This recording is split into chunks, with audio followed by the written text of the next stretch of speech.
Simplicity carried to an extreme becomes elegance.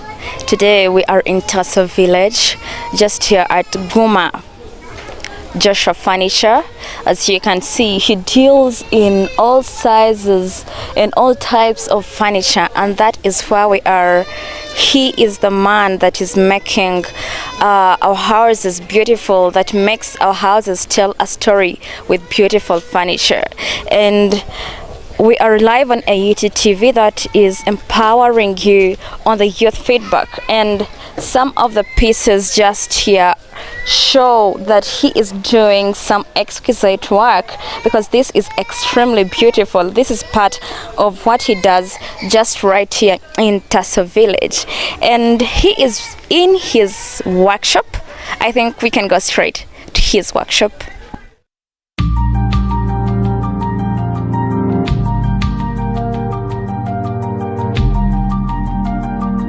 Yes, AET TV empowering you. What we promise, we always deliver. And today we are right here in Guma Joshua's workshop. And as you can see, he's already doing his work. And very soon we are just going straight into his story. Oh, good morning, Joshua. Good morning. How are you? I'm good. Thank you so much. I see what you're doing. I'm still curious. I want to know, what exactly are you doing? What is that? This is a TV stand. I'm making a TV stand. Oh, yeah. Okay.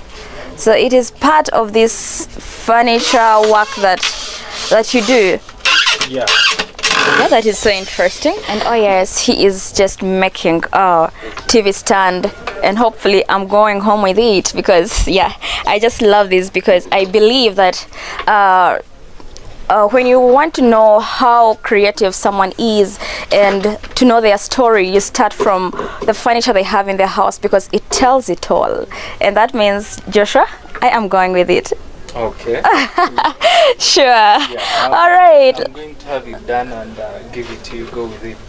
Okay, let's just go for a short break, and when we come back, we shall be right into his story. You're watching AET TV, empowering you. Your home should be a story of whom you are, and a collection of what you love most. And this is what I'm talking about: the tables, the chairs, the cupboard, the wardrobes, everything that will tell what you love and whom you are. And yes, welcome to the youth feedback. It is your girl Bridget and Samantha. I know that we have taken some good time off, but then we are back. Good morning, Uganda. And today, as we had already seen, as I've already told you, AET TV has come straight to Tasso village to get one of the outstanding students at Mbarara University still. Oh my god, I'm finding talent in must. I think I'm going to take a step and go out that also get some other talent and skill. I'm happy to be with you here. AET TV is happy to be with you here today. And maybe you can say hello to the viewers of AET TV that are watching. Hello, everyone watching. We are Guma J Furniture, Mbarara, Tasso village. Okay. I welcome you, AET TV. Okay, all right. I can say it is the 2nd of April 2022, and Happy New Month. Oh, Happy New Month. Okay. All right, and maybe just to go straight into your story, who is Juma? I know, yes, you are a carpenter. I don't know how I can tell you whether you are I don't know whether you are a carpenter, a woodworker, or a cabinet maker. I don't know which word to use, but I know that describes your work. So feel free to tell us who is Guma Joshua and what does he do right here. Guma Joshua. Yes. Actually, I'm Kwase Joshua Guma. Okay. Yeah. I didn't know your first name. Okay. I'm Kwase Guma Joshua. I am someone who is so much inspired by what we call DIY. That is, do it yourself. Oh. Okay. Yeah, do it yourself. Yeah. Someone who has grown up from a background that has so much of carpentry, and having seen so much around, I've decided to also do it, though not have learnt it practically. Okay. You get? Yes, please. Yeah. So Guma Joshua is a student at Mbarara University of Science and Technology, doing Bachelor's of Science in Planning and Community Development. Yeah, I find not so much productive engaging only in classwork, so I decided to start a side hustle off class. Yeah, having some little skills in me, I thought, off class, what can I be doing to generate something for me that I can also be of great importance at some time? And there I started this small furniture workshop Okay. here in Tasso village, and then I named it Gumaje Furniture. Interesting. So when did this workshop start? When did you get that idea? Actually, I got this idea not because I really wanted to start this, but it was one early morning. I had my phone, and I realized I did not have data on my phone. Okay. I did not have airtime to call my friends, Okay. and it was an expensive phone. So I looked at the phone, I saw it needs charging, that's a cost. Yes, please. It needs airtime, that's a cost. It needs data, that's a cost.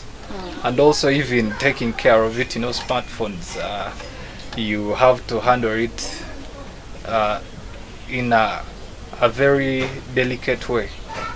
So I thought, how can I have something that is much more important than this? I thought of selling that phone. Yeah, I sold it cheaply and I got some money out of it, and then started this workshop. What? Yeah. Do you mind telling us how much it was? Like the money that you got from the phone, and which tools did you buy at first? So I sold my phone, which I loved most, and then got the money I sold that phone was not so much like I had bought it. Yeah, I had bought that phone at 650. Then the maximum amount I could get from that phone was 230. Oh. So I got that 230, decided to do something with that money. Having a background that has a carpentry, I got an idea, what should I do with this money? I decided to start some furniture shop here with that 230. So What did that 230 do specifically at that time? yeah, after selling off my phone, I thought of communication first. How do I communicate with the world? I went and bought this small phone.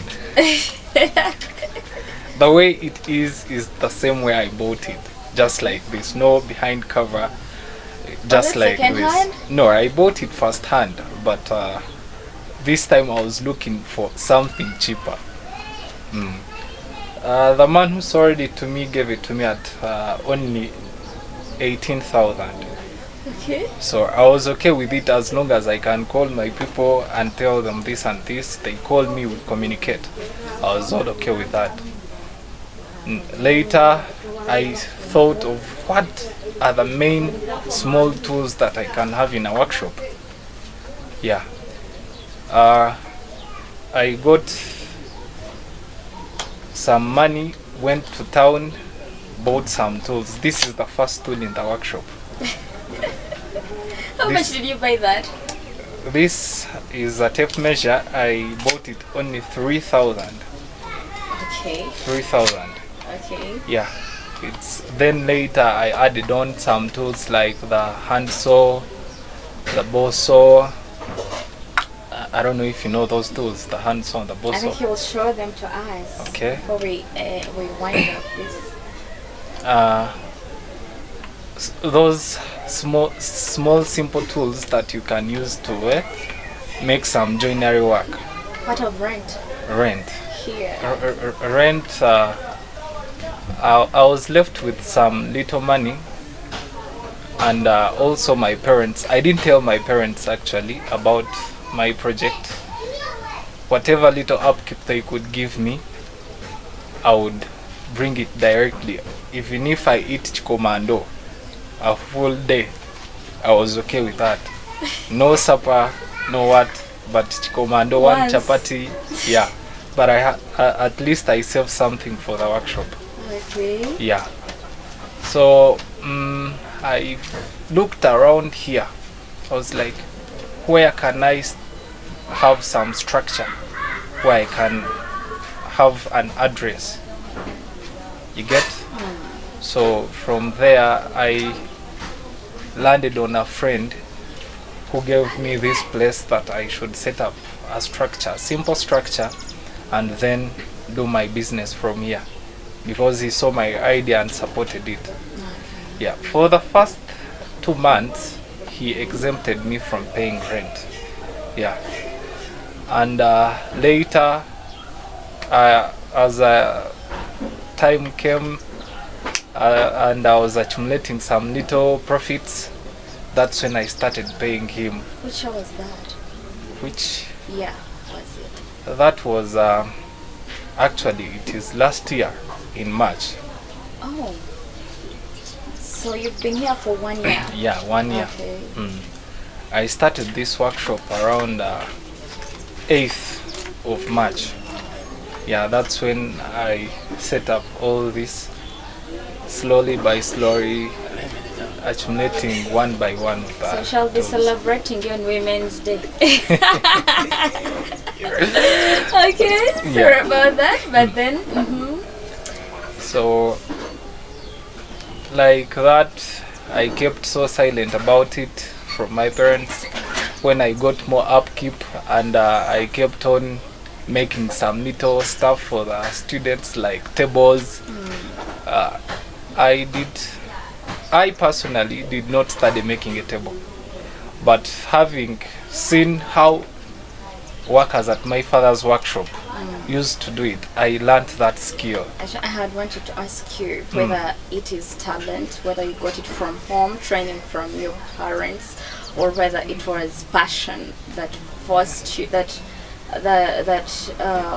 forced you into these or something. But then you've already heard about it. I don't know if we may term it as passion or what. Passion? Because even people at my home, they had never seen me create anything out of my own hands. So that's what your dad does. My dad does not do this. He owns a workshop. Okay. He does not practically do these things. Okay. So I used to watch his workers, how they do things, and then I gained that skill. Okay. Yeah.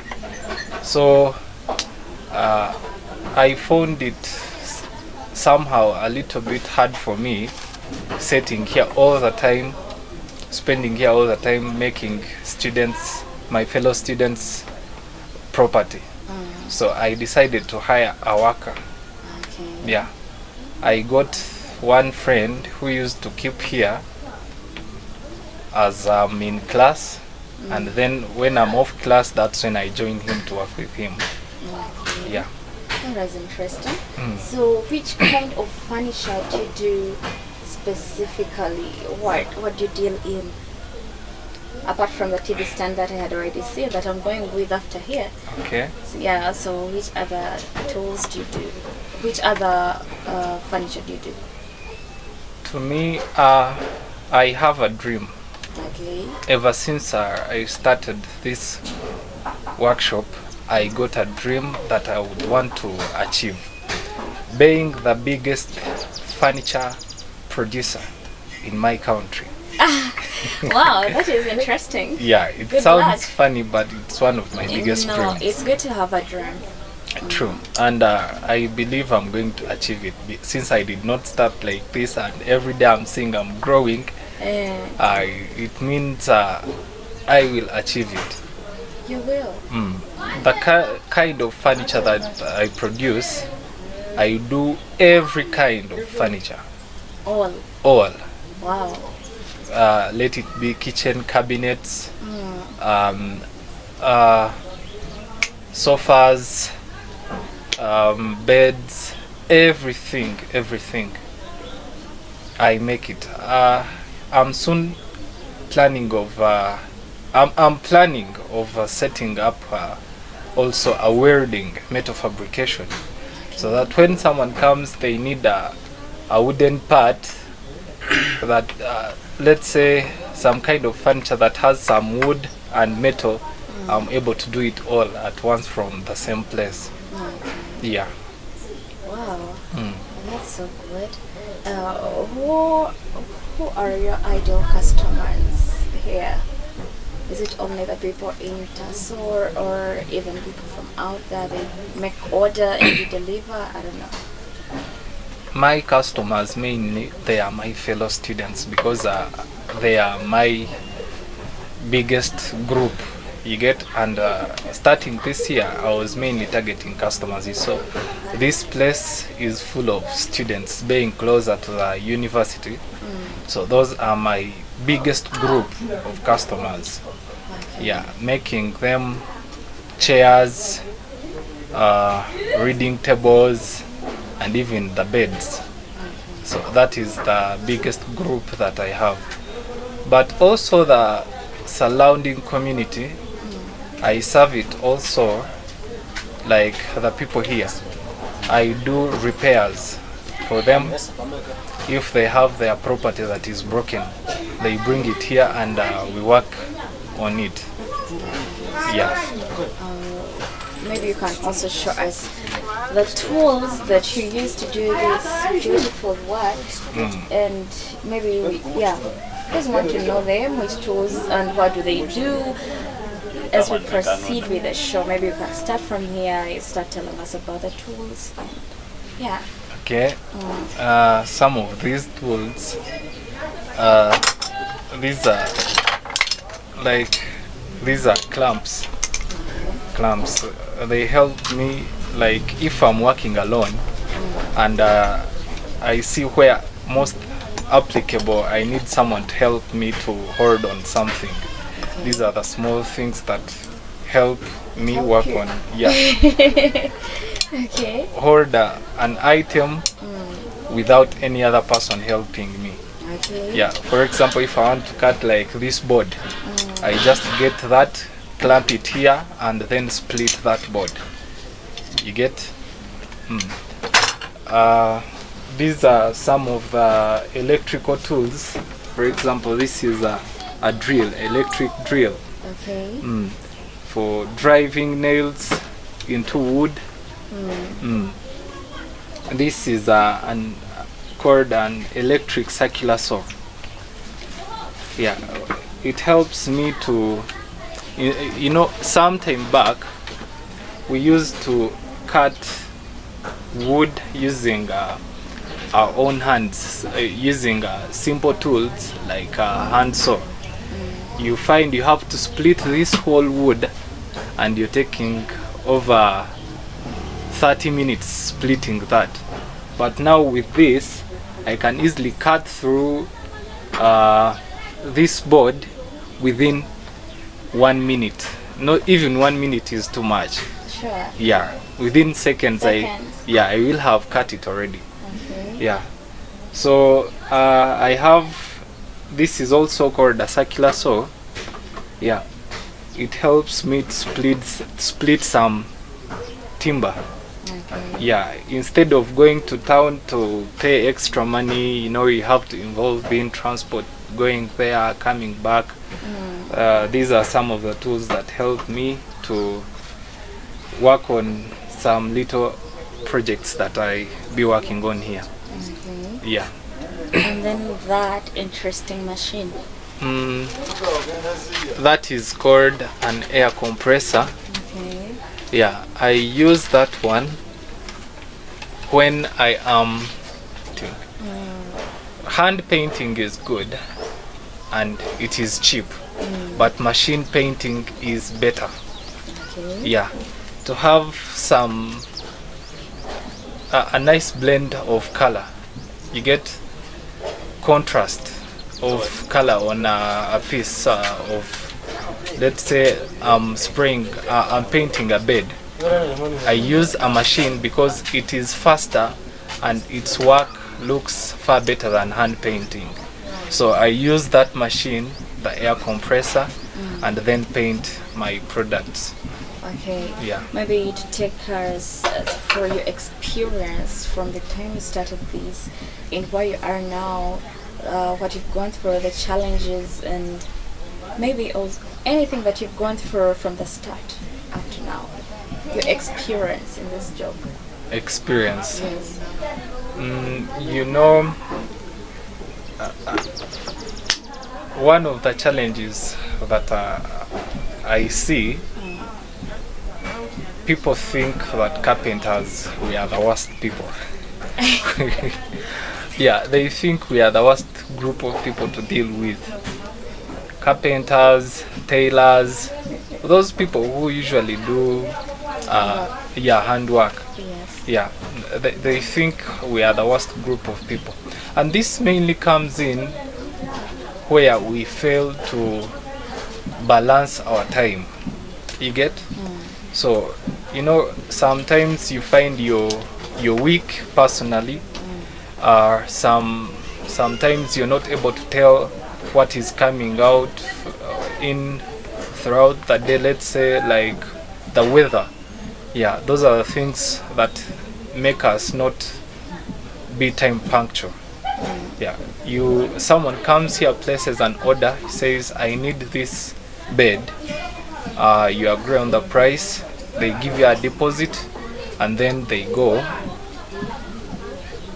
When they have deposited on their item, of course they are so much ready to get that product on the day you specified for them. But on this day you find you are weak sometimes. We are also humans, we fall sick. Rain comes in, there it stops. I don't have a big space to work from.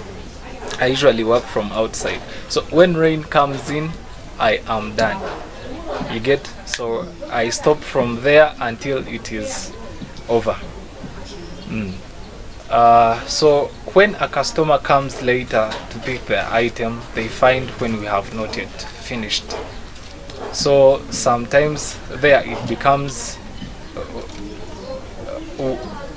we fail to produce and give them in time, and that's disturbing our customers, bringing some challenges, hard talk between the two of us. The customer doesn't want to know that you Yeah. also have some other personal Exactly. issues to deal with. So that is also a challenge. Okay.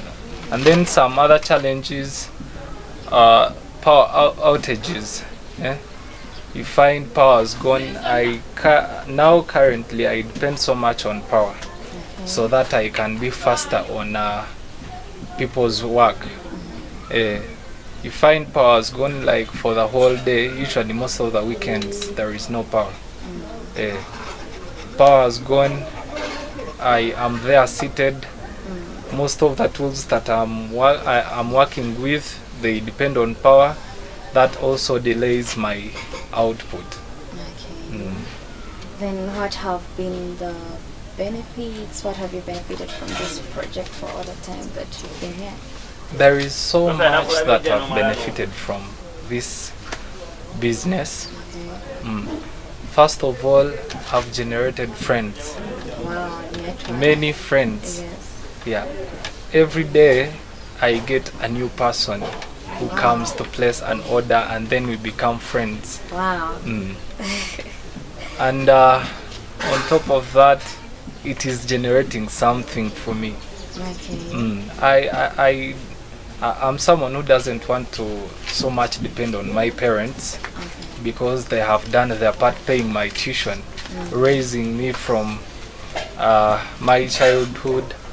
So I wouldn't want to most of the time burden them, say, Daddy, I need this, I need that, Mommy, I need this or that.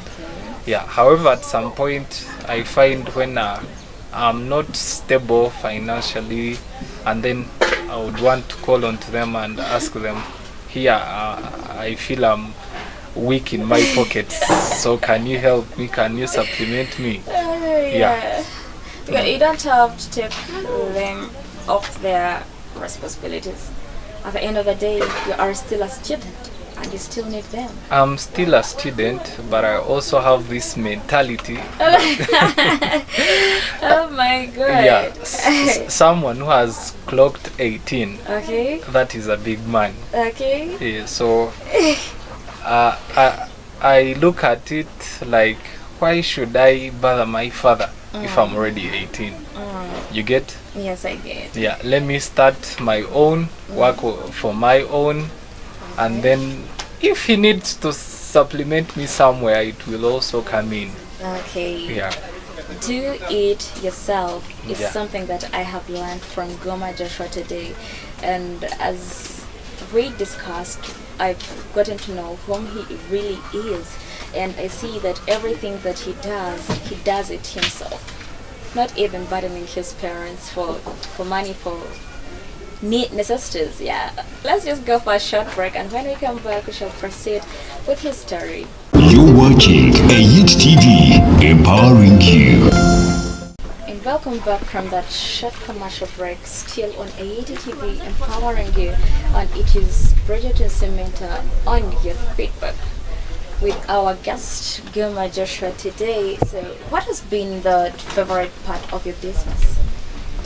Yeah, the favorite part of my business, part of the work when I'm working, Yes. doing the final touch on a commodity. Okay. Yeah. For example, when I'm painting, that's the part that I love most.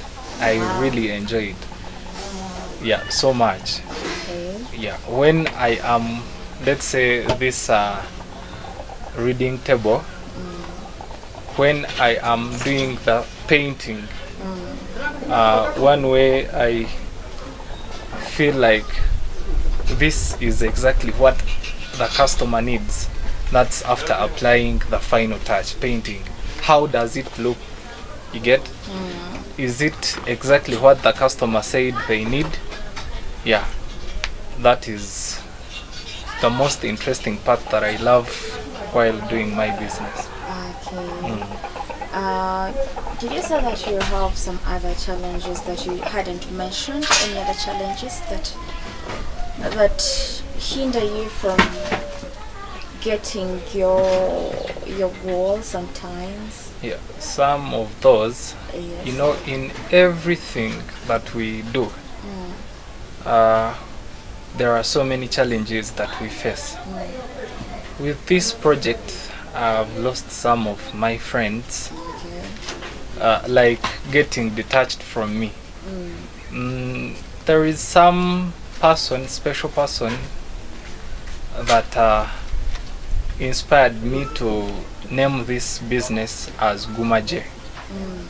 That person was a very good person to me, but they did not know. I'm not going to be specific and tell you if it was a he or a she. Yeah. But that person, they told me I should name it Gumaje because I looked for all other ways I could name it, and then they suggested Gumaje. So I felt like this person should maybe have a hand with me in this business, but due to some challenges, you know, some little misunderstandings, the person forgot about me. Yeah. So that became a challenge to me, losing that friend. Yeah, and I still feel so bad because of that. There is still room for reconciliation. Maybe. I also believe in reconciliation, but I don't know if there will be that gap. Okay. Yeah. So. Alright. Mm. But then I hope all will be well anyway. How do you go about competition? Are there other workshops around Tasso? Competition. How do you manage that competition? Competition. Actually, around here in Tasso, this is the only furniture workshop that is there. Okay. However, that doesn't mean I should exploit my customers. Yeah. Yeah. So for competition, we know we have some other furniture workshops in town, and they produce much more than I do. And to work on that, I offer my commodities at a very low price to attract more customers. And minus low price, I aim at producing quality. I told you my dream, I want to be the biggest source of furniture in my country. Yeah. So low prices with greater value as in quality. That's one way I'm using to curb competition around me. Okay. Yeah. We had already talked about some of the challenges, like the rains, like the delays. Or what do you always use, or what do you do to meet these deadlines, to beat up the deadlines? Because this customer has paid fully and he's expecting Friday. He gave you the money last Monday. You understand? So how do you go about that? Meeting the deadlines. Yes. I have some boys I'm working with. Yeah, I cannot work on all this alone and then have it all delivered. I have some boys, some are my fellow students. Yeah, they come and do some work. Others are some carpenters who have the knowledge already, so they come and I pay them for some work. Yeah, and on top of that, I make sure I do not have to waste a lot of time on some useless things. If a customer gives me their money, they have trusted me, so I should deliver. You get? I have to give it time so that I keep in good relationship with them. Yeah. My name's Ismail. I work with Guma Furnitures. I will not say that I'm a worker here, because I'm a part-timer here. So I have a job, I work somewhere else, but here I come to part-time and learn because I want to get the skill. So I was impressed by Guma when I was passing, because I stay nearby. So one day I approached him, I said, can I come and learn? First of all, I thought he's going to ask for money. He said, you can come and learn. So I like working with Guma, it's giving me skills. So, but now I have learned a lot from Guma. He's a good guy working with, and I know I'll miss him when I leave the place, but I'm not leaving soon. So I enjoy working with Guma. He's a good man. Okay. Thank you. Alright. To the people who are following us on AET TV, thank you so much. And maybe our guest can just say his last remarks to the viewers of AET TV, and then we call it a show. Yeah, our dear viewers who are watching Guma J Furniture on AET TV, once again, Ankwasi Joshua is my name. I would love to say thank you for all those who come and support me, and say you're welcome for all those who want to come and support us. Guma J Furniture is here for you, for everyone. We are ready to serve you. Alright, thank you so much. I remain Bridget Insementa, your host on Your Feedback, always here to deliver to you what you want to know, what you want to see, and what is going to build you. As the youth, we remain AET TV, empowering you. Bye-bye. We meet next Saturday.